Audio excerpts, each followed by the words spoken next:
जिसके लिए लोग मुझे जानते हैं। सबसे पहले मैं आपको 2 लाइन कुछ सुना देना चाहती हूँ। जो भजे हरि को सदा सदा,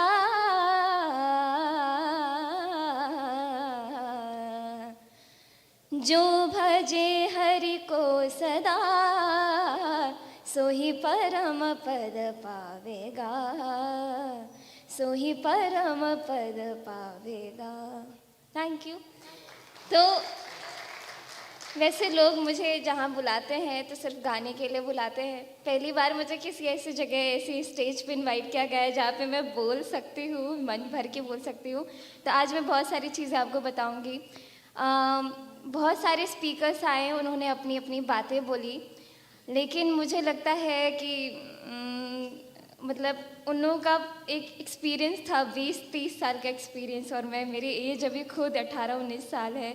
तो मेरे पास अभी उतना कुछ नहीं है बताने के लिए, लेकिन जो जितनी चीज़ें मैंने एक्सपीरियंस किया है वो सभी चीज़ें मैं आपको आज बताना चाहूँगी। तो मैं रहने वाली हूँ मधुबनी, बिहार की। अपना मधुबनी इसीलिए मेरा नाम भी मिलता जुलता मेरे बाबा ने रखा मेरे लिए। मैथिली नाम है मेरा, मैथिली ठाकुर। उससे पहले मेरा नाम तन्नू है। तन्नू मुझे घर पे बोला जाता है, और तन्नू इसीलिए कन्वीनियंट है क्योंकि अपने यहाँ पे आदत होता है कि अगर नाम तन्नू है तो उसको तनुआ बोल सकते हैं। अगर मेरे भाई का नाम हनी है तो उसको हनिया बोला जाता है, हनी नहीं बोला जाता है। तो मुझे तनुआ बोलते हैं, उसको हनिया, उसको सनिया। और इसलिए नाम मैथिली, इसलिए कोई मैथिलिया नहीं बोल सकता है, बहुत मेहनत लगेगा बोलने के लिए। तो मैंने शुरू कैसे किया, और लोग मुझे 2016 के आसपास से जानते हैं। उससे पहले भी मैं एग्जिस्ट करती थी, यहीं पे थी, इंडिया में ही, दिल्ली में रह रही थी। जब तक मैं 7 साल की नहीं हुई तब तक मैं अपने गांव, उड़ेन गांव है मेरा, मधुबनी, बेनीपट्टी, बनकट्टा, उड़ेन में मेरा गांव है। अपने बाबा दादी माँ के साथ रही हूँ 7 साल की उम्र तक। और वो चीज़ मैंने एक्सपीरियंस किया है कि एक धार्मिक माहौल रहा है हमारे घर पे। हमेशा राम सीता जी का कीर्तन, अष्टजाम, भजन हर हफ्ते कुछ ना कुछ होता ही जाता है। तो म्यूज़िक का एक इंटरेस्ट बोला जाए तो हाँ, सुनना मुझे बहुत पसंद था, लेकिन गाना उतना पसंद नहीं था। ऐसा लगता था कि मेरे बस की नहीं है ये काम, मैं बस सुन सकती हूँ, एंजॉय कर सकती हूँ। बाबा के साथ बैठ के मटर गश्ती करती थी, फ़न करती थी, बहुत मज़ा आता था। फिर जब मैं 7 साल के बाद मुझे पापा दिल्ली ले आए, मेरे भाइयों को भी दिल्ली लेते आए, मम्मी भी, मतलब हम लोग सब दिल्ली शिफ्ट हो गए। और हुआ कि अब क्या करें, मैं स्कूल भी नहीं जाती थी। मैंने एग्ज़ामिनेशन, मतलब सीधे मेरा स्कूल के अंदर जो एक मेरा पहला दिन था वो क्लास 6 में था। तो उससे पहले मैंने कभी भी स्कूल की शक्ल ही नहीं देखी थी, कैसे लोग पढ़ते हैं, क्या होता है एग्ज़ाम्स, कुछ नहीं मालूम था। तो जब स्कूल में गई, छठी में थी, प्रिंसिपल हमारे बहुत अच्छे थे। उन्होंने बोला कि अच्छा बेटा, आप बहुत अच्छा गाती हैं, आप बस हमारे लिए हर साल बाल भवन इंटरनेशनल स्कूल को प्राउड फील करवाओ, आप फ्री में पढ़ो, यहाँ पे आपका ही स्कूल है, आपका ही घर है, जैसे पढ़ना है पढ़ो। तो बड़ा मज़ा आता था हमारे स्कूल में भी। और उसी से मुझे एक मोटिवेशन मिला कि हाँ, मुझे भी ये चीज़ अब अच्छे से करना चाहिए, म्यूज़िक के अंदर फिट होना चाहिए। मेरे पापा, मैं एक बात बोलूँ कि सभी के पापा मम्मी बोलते हैं बेटा पढ़ाई लिखाई कर लो, उसके बाद अपना जो भी चीज़ में इंटरेस्ट है वो करते रहना। मेरे पापा बोलते हैं पढ़ाई लिखाई बाद में करना, स्कूल में ही करके आया करो, घर पे मत करो, तुम अभी घर पे सिर्फ प्रैक्टिस करो। तो मेरे पापा मम्मी हमेशा से मुझे बहुत सपोर्ट किए हैं, और उन्हीं के वजह से मैं अभी जो कुछ हूँ लोग जानते हैं, सिर्फ मेरे पापा मम्मी, मेरे दादा दादी, सबकी वजह से। सभी लोगों ने बहुत इंस्पायर किया। मेरा पहला रियलिटी शो से मेरा कब शुरू हुआ, मतलब टीवी वीवी कब शुरू हुआ, 2011 की बात है। मैं खुद 11 साल की थी, और हम लोगों के लिए दिल्ली भी उतना ज़्यादा फेमिलियर नहीं था। दिल्ली में भी था कि हम लोग बहुत रिजर्व्ड रहते थे, और रियलिटी शो की बात अगर हो तो आपको उसके लिए मुंबई जाना पड़ेगा, और मुंबई जाने के लिए आपको बहुत सारे पैसे भी चाहिए, आपको अपने मतलब एक खर्चा का बंदोबस्त करके जाना होता है।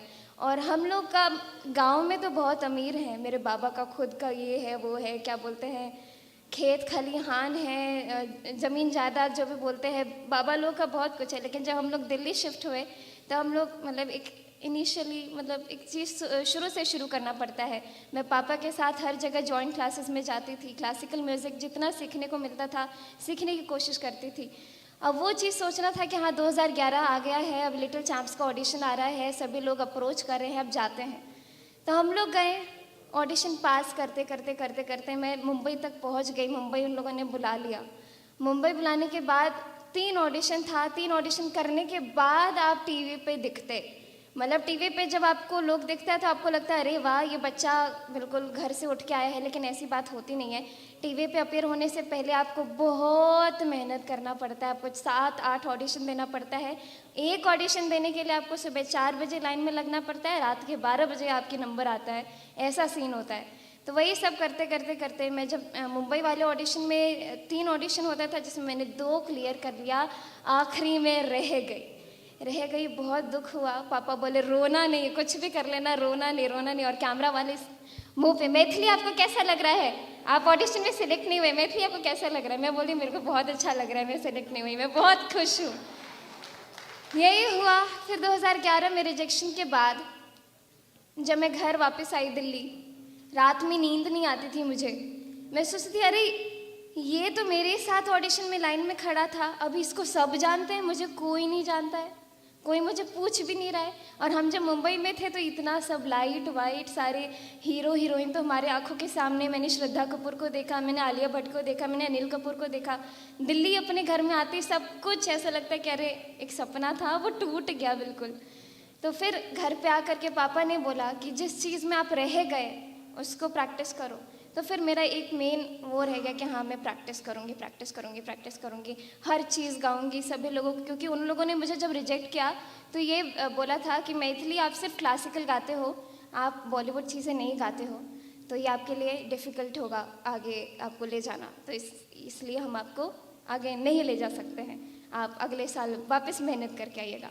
ये सब बात, ये सब चीज़ दिमाग में फिट हो गया कि अरे मुझे नहीं आता है, मुझे ये नहीं आता है कि मैं बॉलीवुड गाना कैसे गाऊँ। घर आकर के प्रैक्टिस की 4 साल प्रैक्टिस करने के बाद दोबारा 2015 में गई इंडियन आइडल जूनियर में। वो सीज़न 2 था, उसमें गई। जाते ही फिर सारे ऑडिशंस क्लियर हो गए। मुंबई वाला भी एक हो गया, आखिरी में फिर रह गई। तो लगा अरे जाना व्यर्थ है अब तो छोड़ो अब ये सब चीज़ें, पढ़ाई लिखाई में ध्यान दो, IAS वाईएस बनो, बिहार का नाम रोशन करो। और क्योंकि मेरे पापा हमेशा मुझे अपने स्टूडेंट्स के साथ बिठा करके सिखाते थे ग्रुप क्लासेस में, सबके पापा मम्मी IAS होते थे। तो मेरा एक वो था कि माइंडसेट कि नहीं म्यूज़िक अब मेरे से नहीं होने वाला है, हर जगह जाती हूँ रिजेक्ट हो रही हूँ, IAS वाईएस ही बन लेती हूँ, अपने बिहार में बहुत क्रेज़ है इसका। फिर मैं सोची स्कूल में अच्छा करूँ।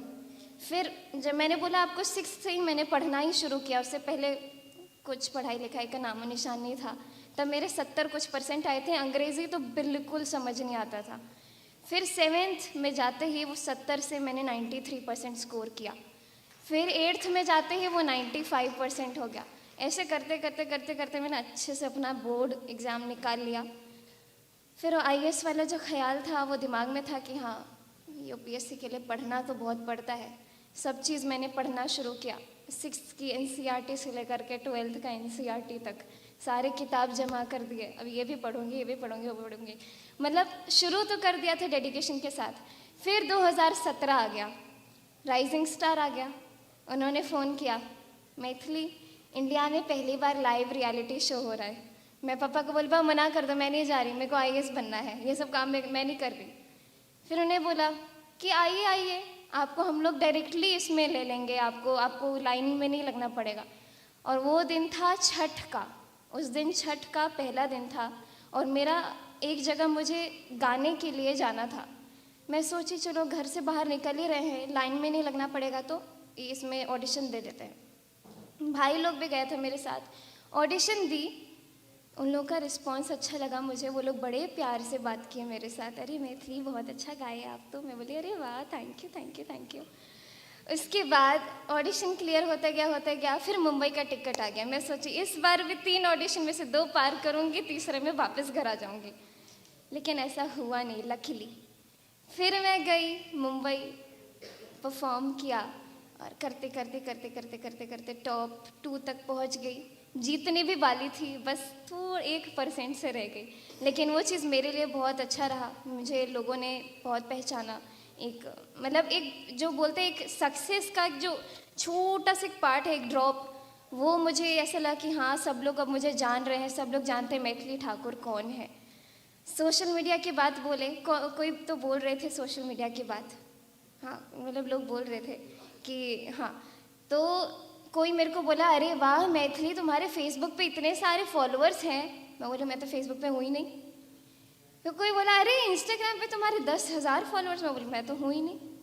मैंने फिर जब देखा लोगों को, अपना भी अकाउंट खोला, फिर उन्होंने मेरे को मैसेज किया अरे वाह वेलकम मैथिली, आप चाहे तो ये वाला मेरा पेज ले सकते हो। मैं बोली नहीं नहीं नहीं, रखो अपने पास। फिर मैंने शुरू किया अपना खुद का इंस्टाग्राम, खुद का फेसबुक, खुद का ट्विटर, और उस पर लगी कुछ कुछ फ़ोटो पोस्ट करने। बहुत हीरोइन लोगों को देखती थी, फ़ोटो पोस्ट करते ही 10 लाख लाइक एक बार में आ जाता है।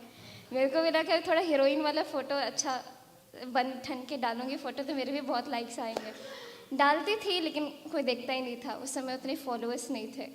उसके बाद मैंने सोचा राइजिंग स्टार से, जो 3 महीने का राइजिंग स्टार था, उसमें मैं रोज़ किसी न किसी फिल्मी कलाकार से मिल रही हूँ, चाहे वो अनिल कपूर हो, सोनाक्षी सिन्हा हो, विद्या बालन हो। बहुत अच्छी अच्छी चीज़ें हुई मेरे साथ। जब घर आ गई वापस तो लगा रे कहाँ गया वो सब चीज़, अभी तो किसी से नहीं मिलना जुलना होता, लोग मुझे टीवी पे भी नहीं देख रहे, अब क्या करें।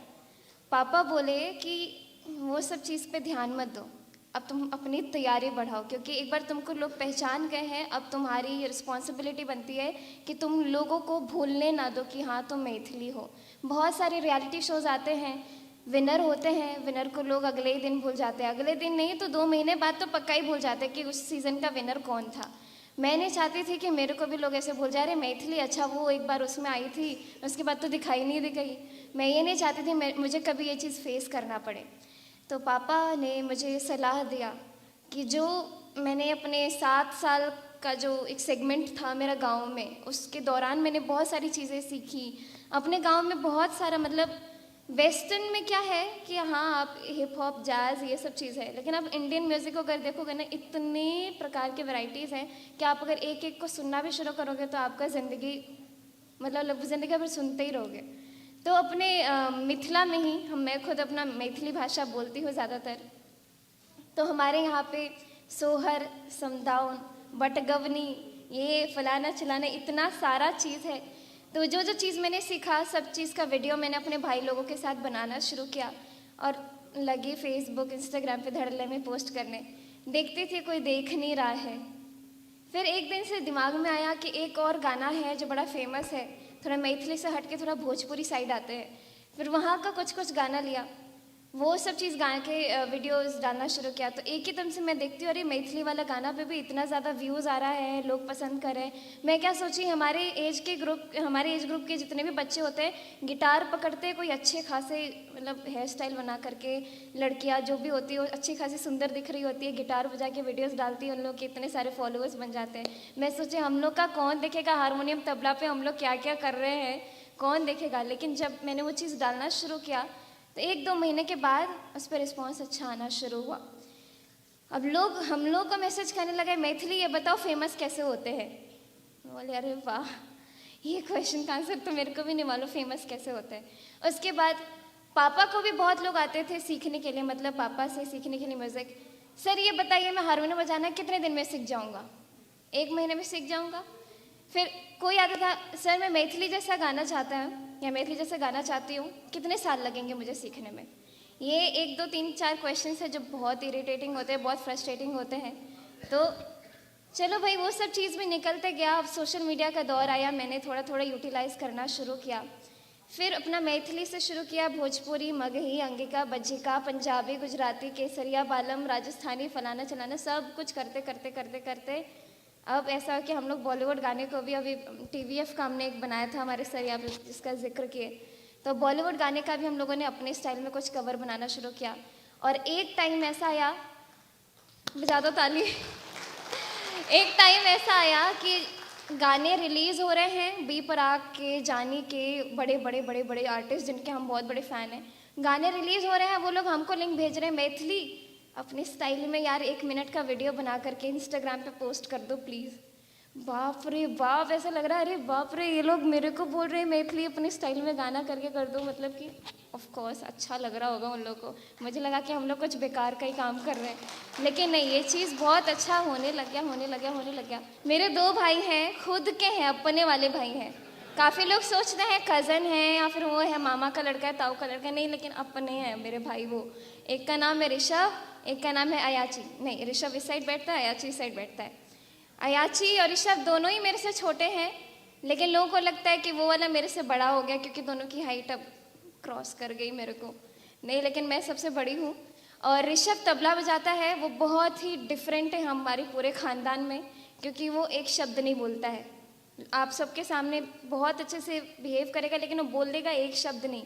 अयाची वही, वो बिना मतलब का नॉनसेंस बोलता रहता। तो हम तीनों बहुत डिफरेंट है। लोगों ने बोला है मैथिली बॉलीवुड में कब जा रहे हो, मैं ये बोलूँगी मुझे बॉलीवुड में जाना ही नहीं है। मैंने कभी सोचा ही नहीं कि मुझे बॉलीवुड के लिए, मैंने कभी प्रैक्टिस ये सोच के नहीं किया कि मुझे एक दिन पिक्चर में गाना गाना है। बॉलीवुड से अगर अपॉर्चुनिटी आएगा ठीक है, हम लोग कोई भी अपॉर्चुनिटी छोड़ेंगे नहीं, सोच समझ के हर काम करेंगे। लेकिन मेरा विज़न ये है कि अपने इंडियन म्यूज़िक जो है उसको कैसे प्रमोट किया जाए, स्पेशली हमारा जो फोक है बिहार का, बिहार में भी अत्यंत टाइप के वैरायटीज़ है, उसको कैसे प्रमोट किया जाए, इसके लिए मैं लगातार काम कर रही हूँ और हमेशा करती रहूँगी। बस लोगों से सावधान रहे, अच्छे लोगों से बहुत प्यार से रहे, हमेशा हंसते रहे, अच्छे अच्छे पोज मारते रहे। Thank you so much. मेरे पास ज़्यादा कुछ अभी बोलने के लिए नहीं है, बहुत भाषण दे दिया मैंने। Thank you so much for bearing me. Thank you.